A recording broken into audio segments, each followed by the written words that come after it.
राहुरी तालुक्यातील गुहा येथे दिनांक 23 डिसेंबर रोजी सकाळी एका विहिरीत मृतावस्थेत बिबट्या आढळून आला।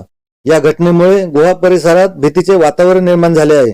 राहुरी तालुक्यातील गुहा परिसरात मागील काही दिवसांपासून बिबट्याचा वावर वाढल्याने ग्रामस्थ व शेतकऱ्यांमध्ये भीतीचे वातावरण निर्माण झाले। दिनांक 23 डिसेंबर 2025 रोजी पहाटेच्या सुमारास कोळशे वस्ती येथे एक धक्कादायक घटना घडली। जालिंदर बाबूराव कोळशे हे शेतकरी शेतीला पाणी भरण्यासाठी विहिरीजवळ गेले असता त्यांनी विहिरीतील विद्युत पंप सुरू केला, मात्र पाणी येत नसल्याने त्यांनी मोटार तपासण्यासाठी विहिरीत डोकावले। तेव्हा त्यांना विहिरीत एक बिबट्या मृत अवस्थेत दिसून आला।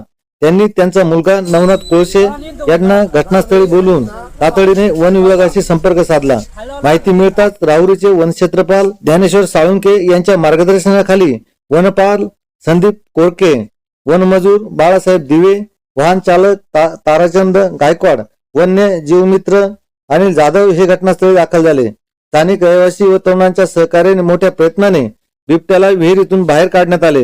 मृत बिबट्याला वन विभागाने ताब्यात घेतले असून शव विच्छेदनानंतर मृत्यूचे नेमके कारण स्पष्ट होणार आहे। या घटनेमुळे गुहा गावासह परिसरात खळबळ उडाली असून परिसरातील ग्रामस्थांना विशेष दक्षता घेण्याचे आवाहन वन विभागाकडून करण्यात आले आहे।